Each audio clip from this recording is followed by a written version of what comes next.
Olá, mais uma vez, graça sobre graça do triuno Senhor seja para com a alma de todos vocês. Duas portas e seus respectivos caminhos.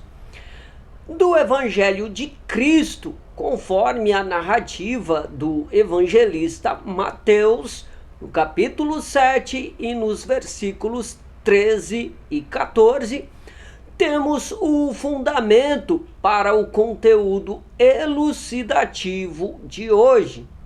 E a partir deste trecho, temos a seguinte sentença proferida pelo nosso Mestre Jesus: Entrai pela porta estreita, pois larga é a porta e amplo o caminho que levam à perdição, e muitos são os que entram por esse caminho.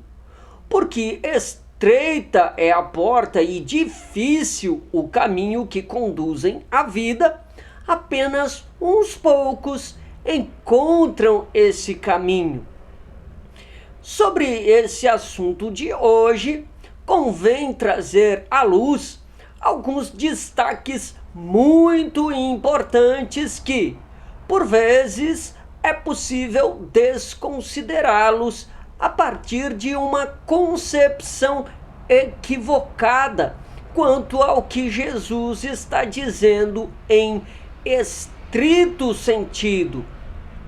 Acerca dos dois caminhos, observemos atentamente que não se trata meramente de dois caminhos distintos, como se isso já bastasse, mas é crucial compreender que são dois caminhos opostos, ou seja, os poucos peregrinos de Cristo, habitados e habilitados pelo Espírito Santo, que caminham pelo caminho estreito, estão ininterruptamente na contramão dos peregrinos de Satanás, que, por sua vez, seguem pelo caminho largo.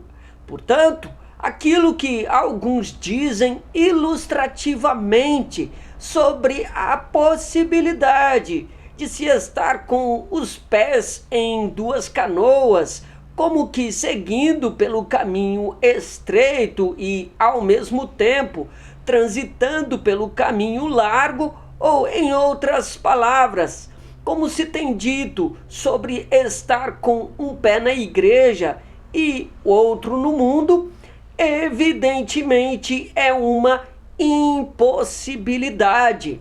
E posso fazer proveito de vários textos bíblicos a fim de comprovar o que, pelo Espírito Santo, estou afirmando a partir desta mensagem audiovisual.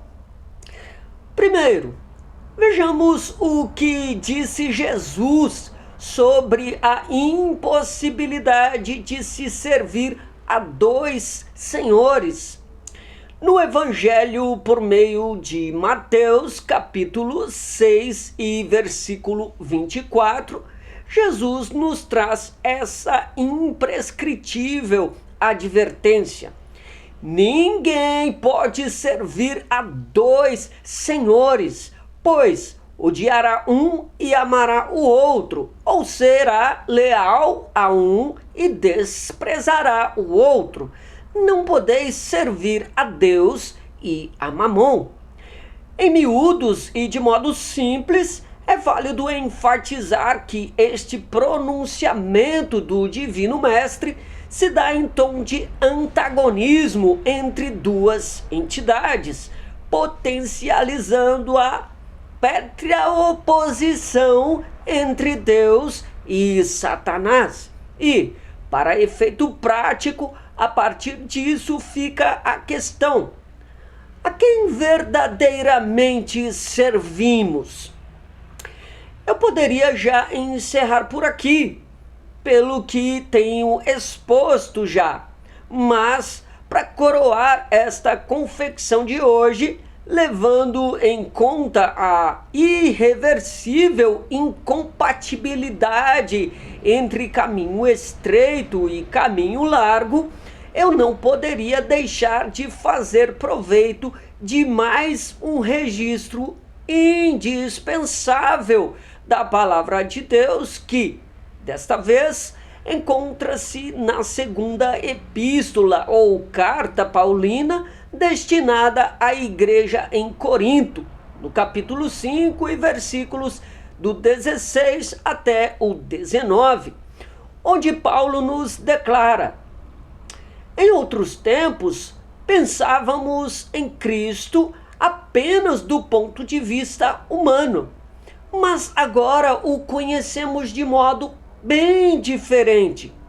Logo, todo aquele que está em Cristo se tornou nova criação.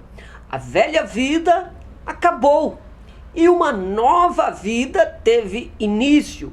E tudo isso vem de Deus, aquele que nos trouxe de volta para si por meio de Cristo e nos encarregou de reconciliar outros com Ele. Pois em Cristo, Deus estava reconciliando consigo o mundo, não levando mais em conta os pecados das pessoas. E Ele nos deu esta mensagem maravilhosa de reconciliação.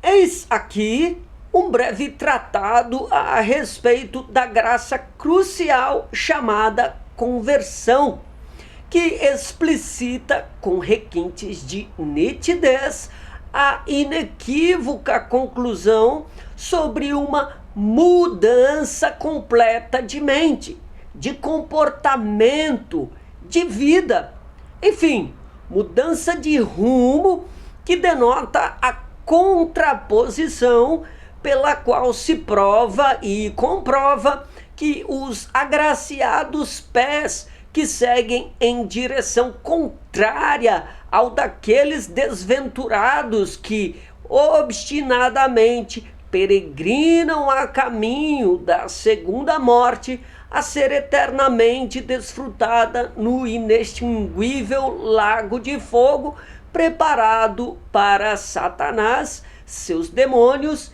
e seus filhos humanos. E, especificamente a respeito desses filhos do assaz maligno, convém biblicamente afirmar que não poucos são os que acham possível navegar com os pés em duas canoas, ou seja, servir a dois senhores e, em síntese, participar de uma falsa comunhão em alguma comunidade eclesiástica cristã e, simultaneamente, comer e beber dos deliciosos banquetes de Satanás pela desgraçosa associação deles com o mundo.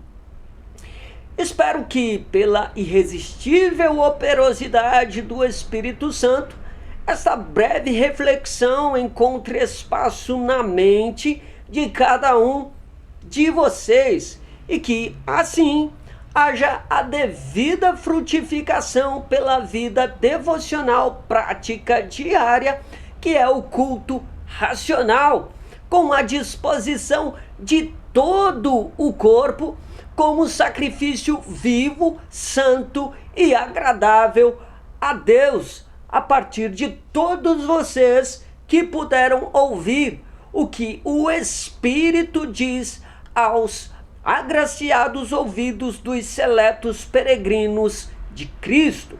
E, por fim, bem como, sobretudo, seja o louvor, a honra e a glória, toda a glória, ao único que é Senhor de tudo e de todos. Fraterno abraço na intensidade da preciosa comunhão pelo Espírito Santo, bem como na medida do perfeito amor de Cristo, e até uma próxima ocasião, se Deus nos permitir. Amém.